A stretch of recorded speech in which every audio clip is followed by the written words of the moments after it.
జై Shriram. Welcome to Divyasri kitchen. పండగైనా, పబ్బమైనా, ఆదివారమైనా, శనివారమైనా మనకు ముఖ్యంగా ఈ పని మాత్రం కంపల్సరీగా ఉంటదనమాట. ఏంటి ఊకడం, తూడ్చడం, ముగ్గులు వేయడం అనమాట. అయితే యూట్యూబ్ స్టార్ట్ చేసిన కాంచి కొంచెం వెరైటీగా వేయడం అయితే స్టార్ట్ చేస్తున్నా. ప్రతిరోజు వేస్తా.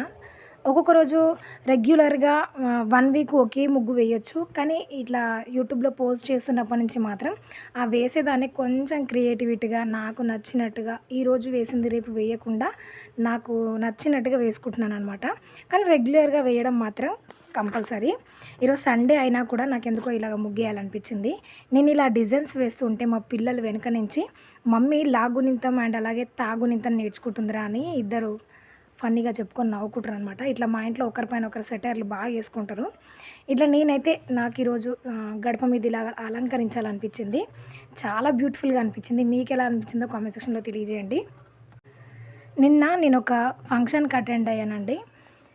అది చిన్న ఫంక్షనా, పెద్ద ఫంక్షనా ఎవరిదో చెప్పే ముందు అసలు మన అనుకున్న వాళ్ళు దూరం దూరంగా ఉంటే ఫంక్షన్స్ అప్పుడు ఎంత బాధగా ఉంటదో అనిపించింది నాకు. ఆఫ్‌కోర్స్ ప్రతి ఒక్కరి ఫ్యామిలీలో డిస్టర్బెన్సెస్ ఉంటాయి, ఉండయని కాదు. కానీ ఉన్నా గూడా కరెక్ట్‌గా మనకి ఏ సమయానికి అవసరమో ఆ సమయానికి ఉండకుండా కొంచెం మనుషులను ఇబ్బంది పెట్టుకుంటూ మనుషులననే కంటే మనసుననే అనడం కరెక్ట్ వర్డేమో. అసలు నిజంగా తను ఎంత బాధపడ్డారంటే ఆ ఫంక్షన్ అప్పుడు అంత బాధపడ్డారు. పెళ్లి చేసుకొని నెక్స్ట్ డే పెట్టుకోవాల్సిన డిన్నరు ఎవరు సహకరించక, ఎవరి సహాయం లేక తను 20-25 డేస్ తర్వాత రిసెప్షన్ పెట్టుకున్నారనమాట. ఎవరో కాదు మా ఫ్రెండ్ అనమాట. చాలా బాధ అనిపించింది. అది కూడా అసలు ఎక్కడి నుంచి డే మార్నింగ్ నుంచి వంటల కానించి ఈవినింగ్ స్టేజ్ డెకరేట్ చేసి అన్నం తినేటప్పుడు బఫ్ సిస్టమ్ అప్పుడు టేబుల్స్ వేసే వరకు కూడా తనే అన్ని పనులు దగ్గరుండి చూసుకుంటాదనమాట. అట్లా చేసుకోవడం ఎంత కష్టమో మీలో అందరికి తెలుసు కదా! ఫంక్షన్ మనదైనప్పుడు అన్ని పనులు మనమే చేసుకుంటాం. కానీ ప్రతీదీ మన చేతుల మీదుగా స్వయంగా చేసుకోవాలంటే అది ఎంత పెద్ద కష్టమో మీరే ఆలోచించండి. సరే తనకు తోచినంత, తన చేతనైనంత వరకు తన వైఫ్ ఇట్లా వాళ్ళకి నచ్చినట్టుగా వాళ్ళ స్తోమతలో మాత్రం వాళ్ళు ఇట్లా డిన్నర్ అయితే చేసుకున్నారనమాట. ఇట్లా ఈ ఫంక్షన్ చూస్తుంటే నా మటుకు నాకు నిజంగా ఏమనిపించిందంటే ఇట్లా సినిమాలలోనే జరుగుతది కానీ నిజ జీవితంలో కూడా జరుగుతదా అనిపించింది. యాక్చువల్‌గా సినిమాలు కూడా నిజ జీవితాల్ని చూసే కదా తీసేది కూడా అనిపించిందనమాట. ఏదేమైనా అందరూ ఫ్రెండ్స్ అయితే ఉండి ఆ ఫంక్షన్ అయితే అటెండ్ చేసి విజయవంతం అయితే చేసినామనమాట. తను హ్యాపీ, మేమందరం కూడా happy. And once again happy married life new కపుల్స్‌కి. సండే వచ్చిందంటే అదొక హాలిడే అంటారు కదా! ఎవరికండి హాలిడే? వర్కింగ్ ఉమెన్స్‌కా? లేకపోతే హౌస్ వైఫ్స్‌కా? లేకపోతే జాబ్ చేసే పర్సన్స్‌కా? వాళ్ళకుంటే ఉండొచ్చేమో వర్క్ చేసే పర్సన్స్‌కి గానీ లేడీస్‌కి మాత్రం అసలు సండే పూట ఏం ఖాళీ ఉండదండి. సండే, మండే ఏ డే అయినా గానీ ఏం ఖాళీ ఉండదు. ఇంకా వర్కింగ్ చేసే లేడీస్‌కైతే ఇంకా డబల్ ఉంటదనమాట పని. ఆహ్, అంటే ఇంట్లో ఉండే వాళ్ళకి ఉండదని కాదు. వాళ్ళకి ఇది పని రెగ్యులర్‌గా ఉంటది. ఇట్లా బయట పని చేసుకునేటోళ్ళకేందంటే వీక్లీ వన్స్ కొంచెం క్లీనింగ్ చేసే ప్రాసెస్ ఉంటదనమాట.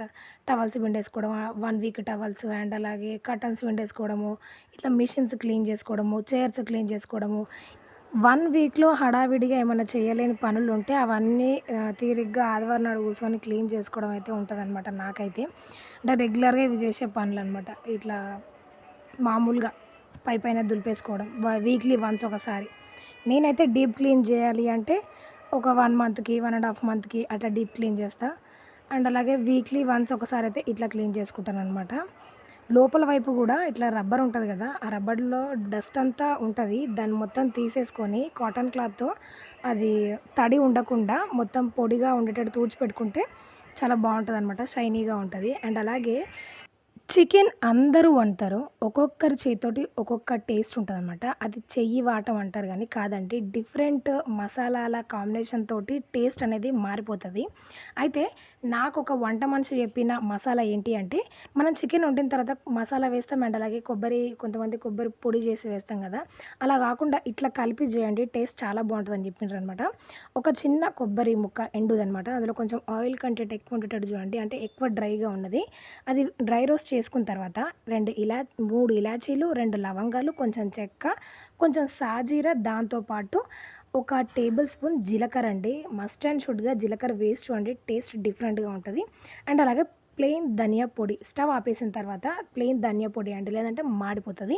అండ్ అలాగే ఇందులో మీ కర్రీ క్వాంటిటీ తగ్గట్టు వెల్లుల్లి వేసుకోండి. ఎంత బావుంటదో వెల్లుల్లి. నేను అనుకున్నాను పచ్చి వాసన వస్తది గదా అన్నాను. తనేం చెప్పారంటే ఒక పావు కేజీ చికెన్ తీసుకొచ్చి నేను చెప్పిన మసాలా గ్రైండ్ చేసి వేసి చూడండి, తర్వాత మీరే వేసుకుంటారని చెప్పారనమాట. నిజంగా పచ్చి వాసన ఏమీ లేకుండా ఫ్లేవర్ అయితే చాలా బావుంది. టేస్ట్ కూడా సూపర్‌గా ఉందనమాట.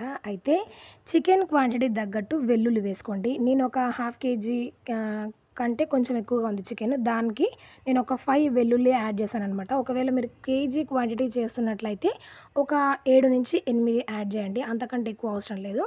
ఇట్లా మసాలా వేసేసి ఫైనల్‌గా కొత్తిమీర ఏసేసి ఒక 2 మినిట్స్ దీన్ని బాగా ఉడికించేసి సర్వ్ చేసుకుంటే చాలా టేస్టీ అయిన చికెన్ రెడీ అనమాట.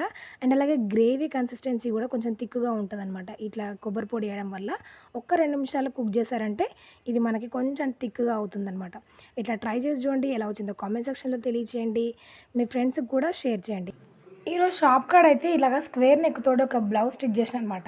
అయితే క్లాత్ ఎక్కువగా లేనప్పుడు ఓన్లీ క్రాస్ పీస్ తోటి మూలలు కరెక్ట్‌గా తిరిగే విధంగా ఎలాగ పైపింగ్ చేసుకోవాలో ఒక ఫుల్ లెంత్ వీడియో చేశాను. ఒకసారి వెళ్లి చూడండి మన ఛానల్‌లో. ఈజీగా అండ్ అలాగే ఫినిషింగ్ కూడా నీట్‌గా వచ్చే విధంగా తక్కువ క్లాత్ తోటి ఎలా స్టిచ్ చేసుకోవాలనో వీడియో ఉంటదనమాట. ఈరోజైతే ఇలాగ బ్లౌజ్ అయితే స్టిచ్ చేసేసిన. ఈరోజు వచ్చేసి మనకి అన్నీ పైపింగ్ బ్లౌజులే అనమాట. ఒక 4 బ్లౌజెస్ అన్నీ కూడా స్క్వేర్ నెక్కే ఒక్కరివే. అయితే ఆ వీడియో మన ఛానల్‌లో ఉంటది. ఒకసారి వెళ్లి చూడండి. నచ్చితే లైక్ చేయండి. మీ ఫ్రెండ్స్ అండ్ ఫ్యామిలీ మెంబర్స్ కూడా షేర్ చేయండి. మరికొన్ని ఇలాంటి డిఫరెంట్ వీడియోస్ కోసం నా ఛానల్‌ని సబ్స్క్రైబ్ అవ్వండి. Thanks for watching. జై శ్రీరామ్.